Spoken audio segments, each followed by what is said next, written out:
是水个好。国情解说2句我含你做参考。解说，解文说理。好朋友来讲，阮表小妹伫大间公司做会计，吼，迄大印小印，因仔拢落伫手的，头家毋捌咧甲插销，所以一寡迄个较在空的公司别的部门的，拢讲话咧甲口说，讲你安尼戆不袂晓食鸡，意思讲吼，因仔家己撮，家己断，要几千万落入来家己的口做，人也掠袂着啊！啊，阮表小妹我哪会共因呢？讲我咧戆8摆呢，啥物戆不袂晓食鸡，我都无戆鱼毋食鱼果。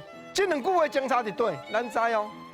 神明才伫咧神明道顶，敢有可能讲来食你的生理3星4果？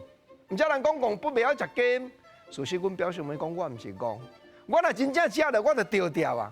戆鱼毋食鱼，因为真正食落去就失去自由咯。所以吼，用这来比评世间事的真理。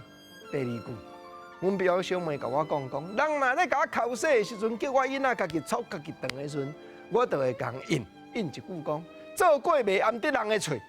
我何物苦，就爱做即落会互感觉安尼真见效的代志。做过互食，人喙就暗起来啊！我有才调做偌济过去骂人的呢无？所以咱清清白白，毋是加较好。啊，国政啊，听来到这，我就甲答，我就讲小妹啊，啊你大公司做会计，事实啊吼，咱咧讲会计这句话是社会流行通用的发音。若要照讲，台湾话爱讲会计，毋过即摆咱大家拢讲会计呢。啊，国政虽然是讲对正人咧讲的音啦，但则甲你插一个话啊，讲吼若正好音爱讲会计啦。做会计一个月互你总赚3、5万块，正10万好无？结果吼。安尼掠甲一身的是非，我看你死的。换阮小妹甲我印翻头，讲我敢做布鞋，毋惊烧水烫着。既然我学这科的，有才调伫咧公司内底发挥我的专长，我就清清白白，我毋惊人议论嘛。